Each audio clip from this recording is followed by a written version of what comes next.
Ah, dasar bocah itu. Taraf menghembuskan nafasnya sambil tersenyum simpul ketika keluar dari rumah.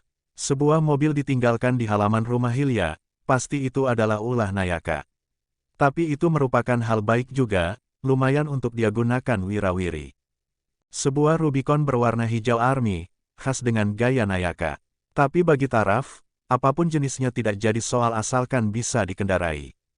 Ia berjalan mendekat ke arah mobil dan membuka pintunya, kunci mobil beserta suratnya hanya ditaruh di dalam dashboard. Sekali lagi Taraf menghembuskan nafasnya. Anak itu benar-benar, ya udah ayo kota panasin dulu. Biar nanti tinggal langung jalan. Brum, ketika Taraf menyalakan mobil, orang yang berada di dalam rumah refleks keluar. Wajah mereka terlihat kebingungan. Dari Hilya, Sulis dan Yani tahu kalau Nayaka dan Nizam sudah kembali ke Jakarta tadi malam. Tapi kenapa mobil itu masih ada di sini? Itulah arti tatapan mata mereka.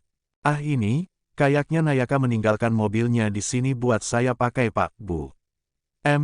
Jika tidak keberatan ada yang ingin saya bicarakan dengan Bapak dan Ibu. Ekspresi wajah mereka semakin terkejut. Pasalnya meninggalkan mobil yang harganya tidak bisa mereka bayangkan itu, apakah hubungan mereka sangat baik? Entahlah. Sungguh hal tersebut tidak masuk dalam kepala Sulis dan Yani. Yang keduanya tahu Nayaka hanya sepupu, apa ada sepupu yang sebaik itu meninggalkan mobil mewahnya begitu saja. Yang kebanyakan terjadi, masalah harta dan uang kadang orang tidak kenal mana saudara mana keluarga dan mana musuh. Jadi bagi Sulis dan Yani ini sungguh di luar kebiasaan. Ya, ayo kita bicara. Tapi sarapan dulu, udah mateng itu Bu masaknya. Taraf mematikan mobilnya dan ikut masuk setelah semuanya kembali masuk ke rumah. Makan pagi sebelum melakukan aktivitas adalah kegiatan hampir semua orang tidak terkecuali keluarga Hilya. Suasana yang hangat menjadi semakin hangat karena kedua orang tua itu lega bahwa sang putri tidak akan pernah ditinggalkan. Terlebih Yani, dengan mendapatkan buku nikah kemarin, ia menjadi lega karena semua ketakutannya tidak terbukti sama sekali. Usai sarapan kini mereka berkumpul di ruang tengah. Seperti yang Taraf ucapkan tadi bahwa ia ingin menyampaikan sesuatu kepada Sulis dan Yani. Pak, Bu, saya memang sudah bisa mengingat sedikit-sedikit. Tapi belum sepenuhnya, dan saya sungguh ingin minta maaf sebesar-besarnya karena kedua orang tua saya belum sampai di sini, dan juga mereka belum mengetahui perihal pernikahan saya dan Hilya. Tapi, Bapak dan Ibu tidak perlu khawatir. Saya berani menjamin kalau mereka akan setuju. Alasan mengapa saya belum berbicara soal ini adalah, apa yang terjadi pada saya saat Hilya menemukan saya beberapa bulan yang lalu, itu ada unsur kesengajaan. Maka dari itu saya masih harus dianggap belum kembali untuk mencari tahu pelakunya. Sampai di situ Taraf menghentikan penjelasannya. Ia melihat reaksi Sulis dan Yani, mereka tampak syok. Mungkin karena mengetahui fakta bahwa luka parah yang diterima Taraf adalah sengaja dilakukan dan bukan hanya sebatas perampokan atau alasan sepele lainnya. Bapak dan Ibu tenang saja, saya beneran tulus mencintai Hilya. Dan Bapak juga Ibu tidak perlu khawatir, karena tidak akan lama lagi orang-orang itu akan tertangkap. Yowes kalau gitu, Bapak lega. Bapak cuma berharap anak Bapak ndak untuk main-main. Dan semoga masalahmu cepat selesai. Ini rumahmu juga. Kamu mau di sini sampai kapanpun ndak ada masalah. Perkataan yang diucapkan Sulis membuat Taraf lega. Ternyata Sulis benar-benar memiliki pikiran yang terbuka dan positif. Ia sangat bersyukur mertuanya itu memiliki sisi yang seperti itu. Tidak heran Sulis bisa menjadi ketua tani di desa setempat. Dia pasti memiliki pikiran terbuka dan mudah menerima masukan sehingga bisa mendapatkan posisi itu. Terima kasih Pak, iya saya mau mengajak Hilya main untuk hari ini. Apakah boleh? Yokono nek me arep lungo, ya sana kalau mau pergi. Bersenang-senanglah. Semudah itu ternyata, padahal semalam Taraf sudah merasa khawatir. Tapi syukurlah semua berjalan dengan lancar. Dan benar saja setelah berbicara, Taraf langsung membawa Hilya untuk pergi.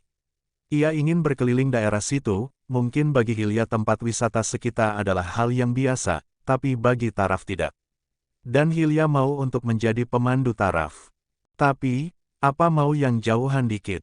Ndak mas, sini-sini aja cukup kok. Sebuah senyum terukir di bibir Hilya.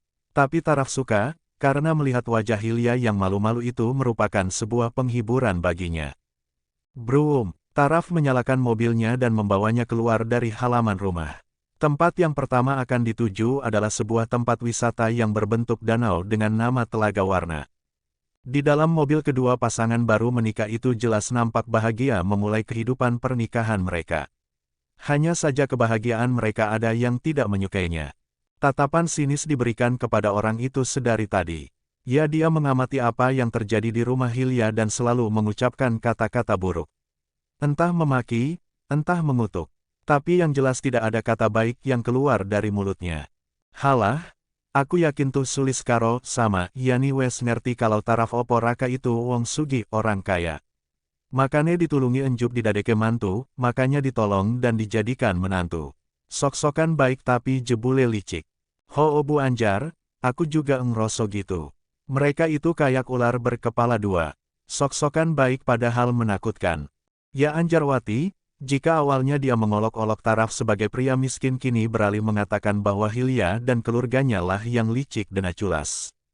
Sebuah cerita ia buat seolah-olah Hilya memang sudah tahu bahwa Taraf kaya sehingga mau dinikahi. Wanita itu sungguh belum berhenti. Semua seperti yang Taraf ucapkan bahwa orang seperti itu tidak akan berhenti dengan mudah mengganggu orang. Ibu, sudah, malu Bu, ibu itu namanya fitnah. Hilya dan keluarganya ndak seperti itu. Hilya jelas gadis yang baik. Dosa Bu, dosa. TCK oposeh, kamu lomen, bukannya belain ibu malah belain mereka. Kamu selalu muji-muji Hilya. Opo kamu ndak sakit hati Po? Tidak mau bicara dengan Anjar semakin ngawur dan melantur, Arman memilih untuk menyalakan motornya dan berangkat ke tempat kerjanya. Ia sungguh malu setiap Anjar berbicara. Sakit hati, apakah pantas? Wong aku selama ini hanya suka sepihak kok. Hilya ndak pernah tahu aku menyukainya. Dan ibulah yang sangat obsesi ingin aku menikahi Hilya. Tapi jika boleh dikata nyesel, ya aku nyesel. Aku nyesel napa kon ndak berani bilang kalau aku cinta sama kamu Hil. Percuma aku manggil kalian kalau nggak ada hasil sama sekali. Pergi sekarang juga dari tempatku dasar nggak becus. Santiago berteriak marah. Sudah seminggu lebih tapi ahli yang ia datangkan dari negara lain sama sekali tidak bisa memecahkan apa yang terkandung dalam lukisan itu. The Beautiful Golden Sunset, sebuah lukisan matahari terbenam di belakang pegunungan itu sepintas seperti matahari terbit. Namun entah mengapa namanya sunset dan bukannya sunrise. Di sana ada sebuah bangunan berwarna putih. Bukan satu tapi beberapa. Itu seperti penampakan sebuah desa. Tapi mau dilihat seperti apapun Santiago tidak bisa tahu di mana lokasi yang serupa dengan lukisan itu. Di antara bangunan-bangunan rumah yang digambar, ada salah satu bangunan yang berbeda dengan bangunan lainnya. Sosok manusia ditambahkan di sana. Seorang pria tengah duduk di kursi dan memegang koran. Meskipun kecil tapi itu membuat gambar rumah satu dengan yang lainnya berbeda. Dan Santiago yakin itu adalah sebuah petunjuk perihal kekayaan Romario yang lain. Konon katanya asisten dari Romario pernah berkata bahwa Romario menyimpan banyak emas dan permata di sebuah rumah. Tapi tidak ada yang tahu di mana lokasinya itu berada. Ia yakin bahwa TBGS adalah petunjuk keberadaan harta milik Romario. Terlebih secara pribadi Romario meminta Raka Pitore sebagai pelukis asli TBGS untuk menyimpan lukisan itu. Itulah yang membuat dirinya semakin yakin bahwa TBGS merupakan sebuah petunjuk. Pelmo, carikan seorang ahli lagi untuk menganalisa lukisannya. Baik Tuan. Pelmo membuang nafasnya kasar. Tuan yang ia layani benar-benar orang yang tidak sabaran sama sekali. Tapi mau dikata apa? Namanya anak buah dia harus melakukan apapun yang diperintahkan. Tidak ada waktu untuk mengeluh meskipun rasanya cukup lelah. Kenapa mukamu pel? Ah Nona, bukan apa-apa Nona. Apa Nona mau bertemu Tuan? Beliau ada di dalam, tapi suasana hatinya sedang tidak bagus. Pelmo membungkuk memberi hormat dan berlalu dari depan Helena. Wanita itu kini mengerti mengapa Pelmo bersikap seperti tadi. Ia yakin saat ini Santiago sedang marah karena suatu hal. Ceklek, sudah kubilang pergi cari orang.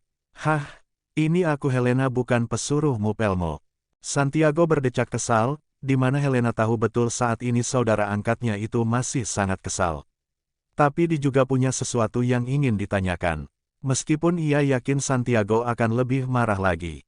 Namun Helena tidak peduli. Sebenarnya apa yang kamu lakuin ke Taraf, mengapa kondisinya sangat buruk begitu? Cih, kamu datang kemari cuma buat nanyain pria itu. Heh Helena, apa otakmu itu kosong hah?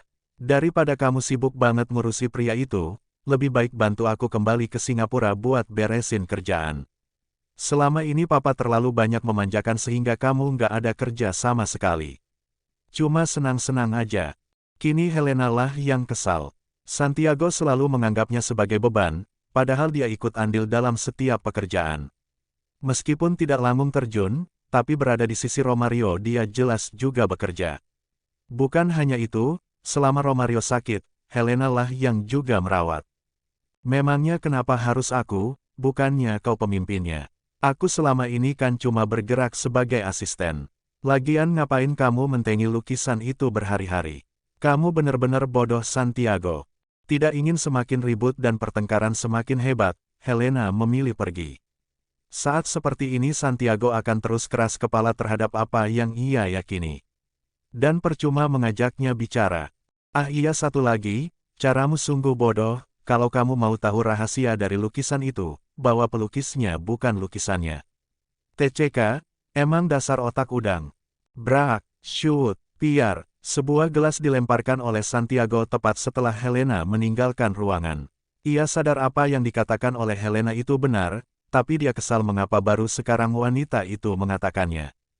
Bajingan, wanita itu benar-benar membuatku marah. Sialnya aku nggak bisa nyingkirin dia karena wasiat dari tua bangka sialan itu. Arg. Baiklah, bukannya katanya si Raka atau Taraf itu nggak bisa bangun dari tempat tidur karena kondisinya parah ya. Maka aku culik saja dia. Enggak, kalau dia emang nggak bisa ngapa-ngapain, percuma juga. Hah, sumpah rasanya jengkelin. Santiago kembali melihat lukisan ukuran 1x1,5 meter itu secara mendalam. Tapi sama sekali tidak ada hal yang terpikir di otaknya. Itu sungguh hanya lukisan biasa dan sama sekali tidak ada yang istimewa selain kata bagus. Santiago mendekat lalu berkeliling melihat hingga ke sudut-sudut lukisan, ia juga memeriksa bagian belakangnya. Seketika ia merasa aneh atau lebih tepatnya merasa ada yang tidak nyaman dalam hatinya. Apa ini? Kok aku ngerasa ini kayak beda ya? Santiago bergumam sambil terus mengamati lukisan yang termasuk besar itu. Meskipun dia sama sekali tidak tahu perihal benda seni semacam itu tapi dia lumayan peka jika benda itu bukanlah yang asli atau hanya sekedar tiruan. Santiago berjalan ke meja dan menyambar ponselnya. Dia membuka foto lukisan TBGS yang ada Romario di sana. Santiago melihat secara seksama. Bedebah bangsat, ini replika. Sialan, Raka Pitore, awas kau. Tut tut tut. Santiago menekan ponselnya untuk memanggil Pelmo kembali. Semua yang ia lakukan selama beberapa hari ini sungguh hanya sia-sia belaka. Pelmo kembali, lukisan ini palsu. Bedebah, cari di mana The Beautiful Golden Sunset yang asli. Sekarang juga. Santiago seperti dibakar oleh api, wajahnya memerah sedangkan tangannya mengepal erat. Ia bahkan menjatuhkan lukisan itu ke lantai karena baru mengetahui bahwa lukisan itu bukanlah yang asli. Satu hal yang ia yakin bahwa itu palsu yakni saat dia tidak melihat nama Raka Pitore di bagian bawah lukisan. Awalnya ia pikir di bagian itu yang hitam adalah tag nama Raka tapi ternyata bukan.